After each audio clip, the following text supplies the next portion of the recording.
Hey friend, welcome back to the Vision Driven Health Podcast, your go-to place for creating healthy habits that last in partnership with God. Have you noticed the trend that's going on with backyard chickens and growing gardens? Have you jumped on the sourdough bandwagon yet? It seems these things are all over social media, and honestly, I think they look super fun. And I may or may not be dabbling in all of them. But really, what is homesteading? What does it mean? And can anyone really do it? In today's episode, I'm super excited for you to hear from my guest how you can start small and get going on your own homestead in partnership with God. Do you find yourself struggling to consistently implement healthy habits? Do you lack energy, confidence, and motivation because of stress, overwhelm, and shame for having not gotten it together by now? Friend, there is hope and grace for your health. Hey, I'm Robin Ryan McDonald, host of the Vision Driven Health Podcast. I'm a follower of Jesus, a wife, a mama of two, and a seminarian turned health coach. And I'm so excited that you're here. I found myself in my early 20s captive to cravings and convenience. 20 pounds heavier, super tired, with a face full of acne. I could not figure out how to maintain healthy habits until I discovered the power of aligning my choices with God's vision. 10 years and 2 kids later, by the grace of God, I'm still prioritizing my health and feeling amazing. If you are over quick fixes and are ready to feel good in your own skin, then grab a giant water bottle and let's dive on in.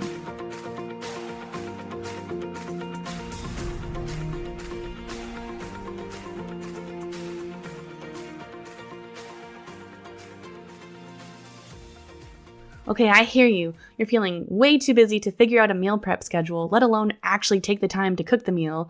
You're not really sure what to make that is gonna taste good and will actually be healthy, and you just need something that's quick and easy and that the whole family will love. Well, friend, I've got you covered.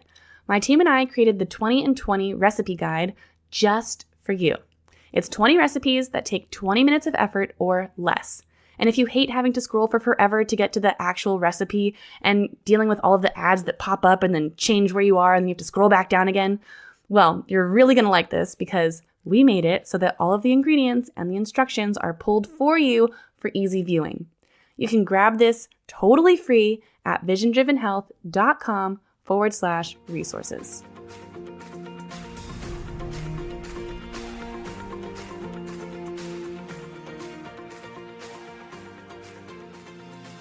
Friend, this episode is particularly exciting for me because I feel like I am in my homesteading era. And so I'm very excited for today's guest. Today, we have Jocelyn Jennings, who is a 5th generation homestead wife and mom of 2 with a mission to encourage women to lead healthy, productive, Christ-centered lives for their families through homesteading and learning to be more self-reliant. Amen, amen. Jocelyn believes that anyone can start homesteading and do it God's way to experience less stress and more joy while leading a more simple, natural life. Another big amen to that. In her podcast, The Farm Family Table, she offers biblical encouragement, resources for building knowledge in homesteading skills like cooking from scratch, gardening, and food preservation, and practical tips for faith-based family life. Jocelyn, I'm so excited to have you on. Those are all the things that I care about and am shifting into and wanting to bring into our home and our family. And I'm so excited to have you on. Welcome to the Vision Driven Health Podcast. Thank you. I'm so happy to be here and I'm excited to talk homesteading today. Yeah, it's so fun. So Jocelyn and I, we're both in the same podcasting mastermind, I guess you could call it. And I saw her post about doing her show. She just released it. And so I'm going to be mentioning multiple times. So you guys got to go listen to her podcast. And I saw that she said, yeah, I'm doing a Christian homesteading podcast. And I was like, yes, like, tell me when you launch. I'm going to listen to all the things. I'm so excited for this. And so I would love for you to share just a little bit about your story and why you're so passionate about homesteading. I mean, your bio, what you're wanting to do with this is so cool and so powerful. How did you get there? Yeah. So again, my name is Jocelyn. I am a stay-at-home mom to two little girls. They are ages 1 and 3. So they are my world. They take up most of my day, keep me very busy. My husband and I, we live on a farm in North Dakota, and my husband farms commercially as well as we have our homestead. So, like Robin said, we have an original homestead. So that means my husband's great great grandfather proved up our land in 1887, Oh, and we've been here ever since. So we definitely have a lot of history there. But our family is kind of unique in the aspect that most commercial farmers have moved away from the homesteading lifestyle. mm, I mean, if you think about when everybody started, everybody was homesteading. That's what farming was historically. yeah, But, really over time, we've lost that.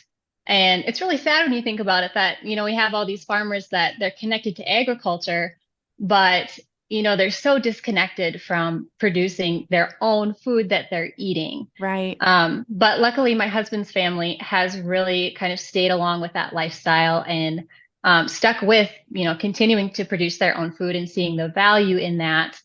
So it's kind of funny because we've come full circle a little bit in that, we started out with homesteading 5 generations ago, and we're kind of back into homesteading in a more modern way too.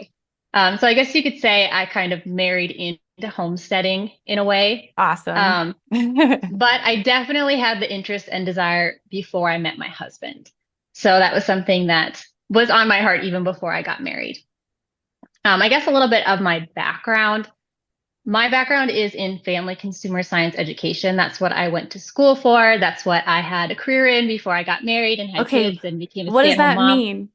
Yeah, so in other states it might be known as home economics. I don't know if Ah, that okay, maybe rings that, any bells. yeah, yeah, Yeah, okay. so basically I taught high school and middle school students life skills like cooking, sewing, Oh, budgeting, childcare, all those types of things.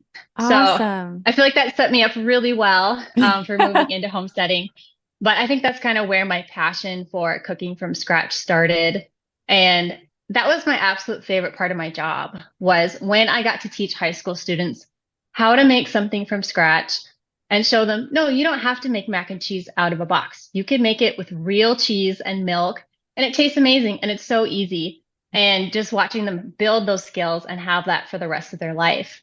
And after I kind of got out of teaching and was home for a while with my girls, it really just sparked my desire to continue that. So with my blog and my Yeah. podcast, still teaching women how to do that for their own families and in their own lives, building those skills for cooking for scratch and even growing their own food. I think that's such a valuable thing too to tack on to that, even though that wasn't my original training. Yeah. I see so much value in that. Yeah. Oh, that's so awesome. I didn't catch that in any of your episodes on your show yet. And I actually it wasn't home ec, and home ec wasn't required at my high school. I don't know how that is in Yeah, other states or whatnot, but yeah, it's usually an um elective. Yeah. okay, yeah. So I took a cooking class elective though, and I Hmm. remember the revolutionary discovery that you could make your own salad dressing. And Yeah. our teacher showed us how to do like a strawberry balsamic, which is like the most basic thing ever. And like he had us do it with you like literally a Ziploc bag and you throw it all in, like you mash the Oh, yeah. strawberries like in there or whatnot. And I tasted it and I was like, I might actually eat salad because at the time I was the pickiest kid. I would not eat vegetables. I like if it wasn't Kraft mac and cheese or something like that, I really wasn't super interested in it. So there's a lot that comes from when you cook your own stuff and you realize what you can make and even having a desire to eat it if you otherwise aren't into that. So that's so cool that you were helping students do that. Well, some people might be listening and not fully know what is meant by homesteading. So, how would you define homesteading and why do you think it's so important? Yeah. So I think homesteading in a modern sense is basically the idea that you are producing your own food in some form. Yeah. So, and that doesn't even have to go as far as, you're raising your own garden and meat, but just the idea that you are taking your skills and you are producing something in your own kitchen for you to eat. So whether that's cooking from scratch, whether that's growing things in your garden, whether you choose to do animals. Mhm. I think a lot of people associate that with homesteading, but that doesn't have to be the case. Homesteading can look like a lot of different things. Yeah. And so why would it be important for someone? Because I've grown up in suburbia, like having never grew up having a garden, never had chickens or anything of that nature. We had dogs. That was it. Like, and like I said, everything was so processed. So for someone who Yeah. maybe is from that context or living in the city and it feels like I can't. What are some of those things that would still be within that definition of homesteading for those contexts? Yeah, so I think, like I said, starting in your kitchen, that's the best place that somebody can start with just learning to cook from scratch. I think that is, no matter what capacity you want to do with homesteading, your kitchen is kind of your backbone. Yeah. Because even if you move on to other things, if you want to do gardening or you want to do preserving, if you don't have that comfort level in your Hmm. kitchen, it's going to make those other things really hard. You Hmm. can grow a garden and have a lot of produce, but what are you going to do with it? You can only eat so many fresh tomatoes and so many fresh cucumbers. You got to find a way to use it or preserve it. And if you're Yeah. not comfortable in your kitchen, you're not going to know how to do that. So really that's, I say square one is starting in your kitchen, getting comfortable with making food from scratch and just making that part of your daily life and your daily routine. Amen. Yeah, that's so good. I think, and in this day and age, I love how you keep kind of distinguishing between like the modern versus how things were. And Right. in the modern context, it is, I think, becoming less common to cook most meals. I think, Hmm. what did I see a statistic recently where it was like people cook less than 30% of their meals at home. It's, on the go or stuff that you know, that are the packaged foods and whatnot. And so that actually is in and of itself kind of revolutionary, let alone, if somebody decides to just try and do a herb garden on their windowsill or something like that. So Right. it is. I think for myself, I mean, this world is getting crazy and like at the end of the day, some of us really don't have the capacity to like have food storage. I know you and I were messaging and I was like, so how much food do you have? And Yeah. you're like telling me, I was like, whoa, that's crazy. Like, well, we're actually on a farm. I was like, oh, okay, that makes sense. So like, Yeah. Hmm. I'm working on getting like 15 chickens and growing some, like you said, cucumbers and tomatoes. I'm not Yeah. set for Well, that's any kind of great. disaster. Yeah. Yes, it is And great. I think that's not always realistic either, and I do have a little bit different situation in that this is something our family has done for a while, and there are multiple people involved. It's not just Yes. me as a mom saying, "Hey, I'm going to do all this and I'm going to have a huge garden and, Yeah. do all these things." Like I have help. Like my husband is involved, but not even that. Like his parents, his grandparents, his sister, like it is a family effort So cool. for us to do all those things. And so that's why I say homesteading can look so different Yeah. for a lot of people, because like we do it this way and we're able to accomplish a lot because there's a lot of people involved. Yeah. But if it's just you or you and your husband, start small and build up from that and don't feel guilty if it's not, at the same level that maybe somebody else is. Yeah. That's something I love on your podcast, even though it was funny because you were emphasizing starting small and you're like, just do like Hmm. 3 or 5 like vegetables max and just start this way. And I'd already like sowed 20 different vegetables and like was trying to like grow my little sprouts and the chicken like we started with 26 chickens actually. And Okay. I know, but in our area, so I live in Southern California, which is probably not a place where people are like, oh yeah, chickens and homestead life, but we're in kind of like a rural offshoot city. And so in this area, we're still technically San Diego County. You can only have 15 chickens, no roosters. So Okay. just hens. And so we started with 26. Sadly and unexpectedly, 5 died within the first like couple days, which I don't know how common that is or not. And that's actually another thing. This is completely tangent, but I would love to hear your perspective in just my little time, we moved to this house a few months ago, and like part of the excitement of this home was we had a little bit more land to do some more stuff like this. And so I'm like, Hmm. I'm gonna plant 20 different varieties of veggies and I'm gonna get the chickens. And I had my first set of sprouts that I tried to do. My precious son accidentally dumped them all out. And so it was like, I had, watched them sprout and grow and I was all excited and then it was all completely destroyed. And then getting these little tiny precious baby chicks and five of them didn't make it. Maybe they got too cold on the trip over. They were shipped to us from Iowa. And this this cycle of like patience and this cycle of Mm, life and death. And there's just a lot that I'm like, whoa, like there's a lot of talking about how I know in your work you bring us back to the word and biblical concepts. Like I feel like there's a lot to be gleaned about our faith and the reality of life and what God has created in taking on some of these simple things. Even if it isn't, like you said, like even if it is just being in our kitchen and cooking, taking, you know, meat, an animal that had to give its life, taking the vegetables, all these different things that speak to that. I'd love to hear your thoughts on just like some of those lessons or values that we can grasp from, like I said, whether it's as simple as cooking in the kitchen and like using our God-given abilities to put something together, cook it, or whether it's raising those different things. What have you noticed and what do you see in your work with that? Yeah, so I think homesteading is definitely biblical, and there are a lot of aspects of homesteading that are honoring to God and can Mhm. direct us kind of towards Him. I think the biggest one is just being able to slow down a little bit. When you are rush, rush, rush, I got to get supper on the table. I'm just going to throw whatever is quick and easy. I got to get the kids to this practice. I have this going on. When your schedule is full and you're just rushing around all the time, it's hard to really pause and listen to God. Yeah, I think probably one of my best times of the day for me to prayer or be mindful or be with God is when I'm in my kitchen yeah, cooking. Like to me, that's kind of like my relaxing place. I'm just chopping vegetables. I'm not doing anything else. yeah, So my mind has the opportunity to kind of connect with God in those little yeah, moments. So that's one.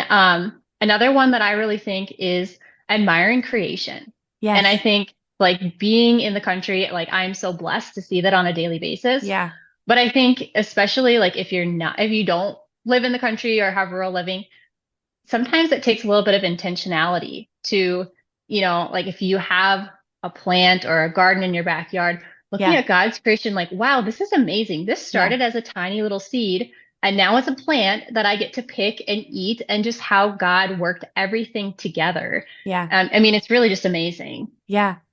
No, that's so good and so powerful. The slowing down. That was actually something that my husband and I declared as a intention for this year is to slow down. I think I don't know, in a lot of ways, the typical Southern California busy people. And I think, especially with our little guys, my oldest is 4.5, my youngest is going to be 2 in a couple months. And, thinking of this stage of their life and how valuable that is. And I don't want to be rushing around and miss it. And I don't want to feel like, I'm just speeding through life, achieving the next thing, taking on the next endeavor. And for us having, and our property is not massive. It is like zero point 0.6 acres, which in Southern California actually is really significant. In other states, it's like a patch. But for us, it feels pretty massive. And being able to like have this, I know it sounds probably so weird for your context, and I'd be so curious to hear feedback from people because we have people all over the country and all over the world. But and when I was living at our last place, it was probably a 10 by 6 like patch of grass. That was the backyard where we lived before. And it was turf. It wasn't even real grass. And now having, moved here, we've got mature fruit trees, we've got like an actual lawn. There's all kinds of like just foliage and stuff. Like so many places the boys can play hide and seek and like just getting to so much greenery. And and even just when I look out the window and I see just the trees like just swaying in the breeze. And I think of even too planning this garden and I'm like eager beaver. I'm like, hey, so like these guys are still pretty tiny, which I probably haven't potted them up right or something, which is another factor, but it's a waiting game. And right now our chicks, they grow super fast. It's crazy how different they look, but at the same time, like we're not gonna get any eggs out of those little guys for another couple months. And so this whole process of waiting on the Lord and waiting and being in the midst of his creation is for me actually very revolutionary as a suburban person. I also lived in the city for a while too. And it's beautiful. It's really powerful too. And I think there is something about these elements that draw you into God's rhythms. And I really don't actually think that the rhythms I've been living by and that many of us live by are his design. Yeah. Yeah, we're definitely a fast-paced society and, we want things now. So Yes. it's almost hard to shift back to having that patience of like, I have to wait how long for these seeds to grow? And I have to Yes. wait how long until this chicken's going to lay an egg? Yes. But that's how God created it. And I think he hmm created it that way for a reason, hmm because he wants us to have those little pockets of slower times when we can dwell and be with him. Yeah. Yeah, I 100% agree. And I think the more we observe nature, we can get a better insight into his design and into his heart. I even was thinking I was reading a couple of different Psalms and how often it says to wait on the Lord, multiple times. And I'm like, what does that even mean? And carving out the time, to sit and have devotional time, like, you know, I struggle with being this like productive, like, okay, I'm gonna read this much, I'm gonna journal this much, and I feel like God's just constantly like, daughter, daughter, daughter. He just sit, just sit, shh, and I'm like, but I gotta. And he's like, no, shh, just sit, like, just be with me, and I think that is a great thing about homesteading and an opportunity there. So. I know we're talking about, okay, so getting in the kitchen, that's home base. You got to establish the comfort there. You got to establish that place. What are a couple of things in the kitchen somebody could, who again, who's just like maybe I don't know if it's just my feed because I started looking at all this stuff, but I feel like the trend, even like on social media, it's the like trendy thing right now to homestead and to see the people with the chickens and the gardens and whatnot. But maybe this person, a listener, is just observing. Like they're seeing like, oh, that'd be so cool if I could ever. Like, oh, I never could have the time. And they enjoy watching other people do it. What would be like those simple things like, hey, you could start with this in the kitchen. And like, what would a couple of those things be? Yeah, so I think there is a difference between like what we see on social media as like being promoted as homesteading and kind of what it looks like in real life. Amen. Because I think if somebody's like, I want to start homesteading, I'm going to get chickens and start sourdough, it's like there's nothing wrong with that, but like Yeah. that's maybe not the place you should be starting. Yes. Um, and I feel like the things you actually should be starting with probably aren't glamorized as part of homesteading on social media. Yeah. They're really actually pretty basic things. Yeah. So things like making your own broth, that's a big one for me because, Yeah. store-bought broth, you don't get a lot. It's water and a little bit of flavor. If you make hmm your own, that is bone broth with real collagen and protein in it. Yeah. So, a lot of times like these things, yes, they're healthier when you make them at home, they're cheaper, but you're really elevating the nutrients in the food when they're homemade versus store-bought. So anyway, Amen. broth is one, like sauces and soups. So like, for example, like cream of chicken soup, cream of mushroom soup, things that are popular in like casseroles or hmm other dishes like that. You can make your own really easily and Yeah. avoid a lot of the kind of yucky additives that are in Yeah. some of that stuff. Salad dressings and seasonings. I know you mentioned, the homemade Mhm. salad dressing, and Yeah. it was so easy and it was so delicious. Yeah. But we just forget about that sometimes and go for the convenience of the bottle on the shelf. hmm And then the other thing that I recommend too is just bread products in general. Yeah. And that could be a lot of different things. Focusing on what your family really likes. So if you really like sandwich bread, like if that's mostly what your family eats, hmm learning to make that. And I Yeah. know I have to put a little caveat on that when I say easy things, because yeast breads are a little bit more of a learning curve than some of Yeah. those other things that I mentioned. But it's totally doable and it's totally worth the effort because there is so much more nutrients in there when you make it homemade. You get rid of all the mold inhibitors and the preservatives that are Yep. in the store-bought versions. Um, and it's a great way to save money too. So I'd Yeah. say those are kind of the things that I would recommend starting with. And Yeah. then you can kind of continue to branch out from there. But those are probably the most revolutionary things. If somebody's not used to cooking from scratch, Yeah. they're probably going to sit and say, "What? Like I buy all those things, So Yeah. those are probably the big things that it's like these are maybe some areas that you're missing that they're actually really easy and you can do it. Yeah, those there's such great suggestions. And I think even too when I guide my clients, because like, a lot of people come to me and they're just like, I don't cook. I don't spend a lot of time either because they feel too busy or It's just not something they've ever really taken on as a practice for themselves. And I think it can be really confidence boosting to discover what you can make in the kitchen. And like I said in high school, and I discovered the salad dressing, I was like, what? Like, and it did. I think that really set me on a trajectory to feel like, okay, well, what else can I make that tastes really good? And I think if people are willing to fail, really, because, that I think that's the whole concern is like, well, I'm going to try to make this bread. Like you said, it's a learning curve. So you might be all excited and be like, all right, kids, we're going to make homemade bread. And, you go through all the effort and it turns out to be this like rock solid, like weird thing. It can be discouraging. But I think like there's so much character to be developed in the process of learning and growing and trying things over and over. I think there's so much confidence. And I know you have a lot to say about this because I've listened to your episodes on it. Tell me more about the nutrient density and the health benefits of those. Because I would imagine if there's some people listening and said like cream of mushroom soup, like that's so bad for you, or like bread products. I thought we were supposed to like eat less bread, or like that doesn't sound healthy. So tell me more about the nutritional benefits when you make those things that have otherwise actually been, yeah, not the best, a healthier option and better for your family. Yeah, so when you make things homemade, you're able to focus more on whole foods. Hmm. So, like for example, like you were saying, the cream of mushroom soup. If you look on the back of a can of cream of mushroom soup at the store, there's a whole arm's length list of things on there, and some of them you can't even pronounce. Hmm. If you make it Hmm. at home, you're going to have milk, flour, butter, some seasonings, and I guess mushrooms if you want to put mushrooms in it. That's Yeah. it. You don't need all those other things. Yeah. So, I actually make a lot of foods that people might think would be unhealthy because they might be, cream based or Yeah. like just richer in general. Yeah. But since they're homemade, I'm using real ingredients. Yeah. They are healthy. I mean, if you Yeah. break it down, there's really nothing in there that I'm worried about. I'm not worried Yeah. about butter and milk or, Yeah. any of those things. So in that sense, when you cut out the artificial stuff, Hmm. that's a big difference too. And you have an opportunity to choose the ingredients that are going in it too, Right. which is another whole nother thing.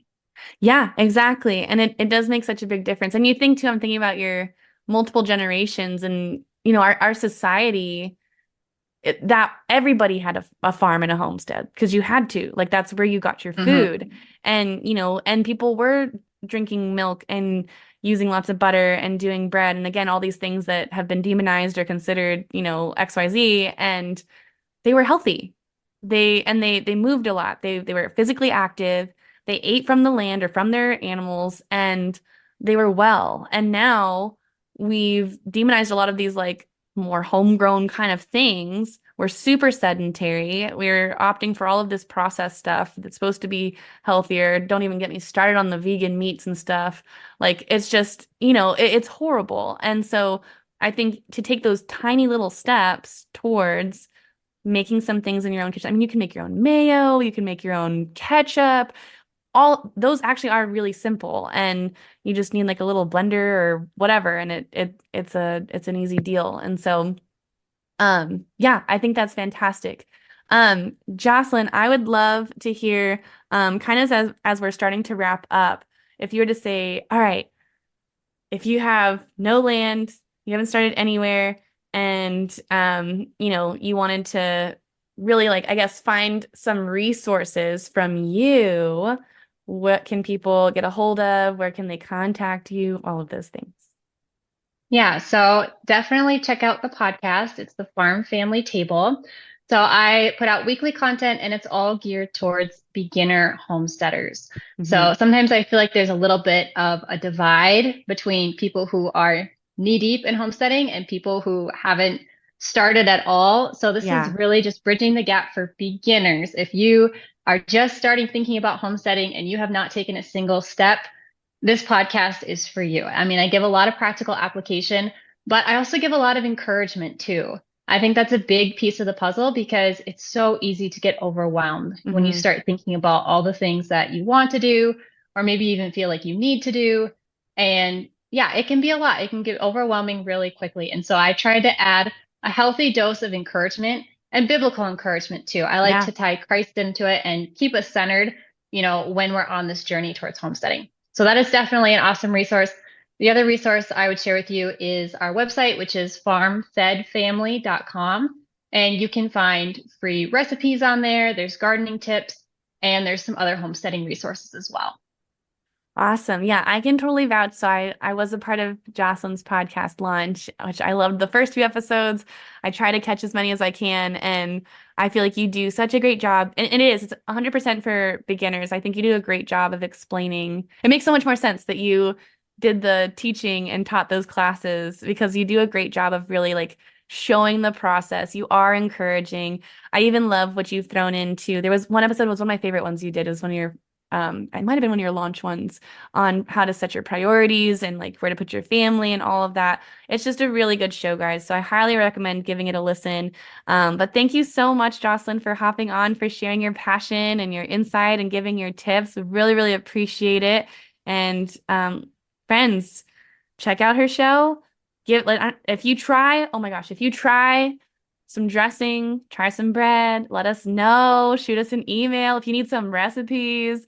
Maybe that's on your website, Jocelyn. I'm happy to share some as well, but we want to see you guys giving it a shot. But otherwise, until next time.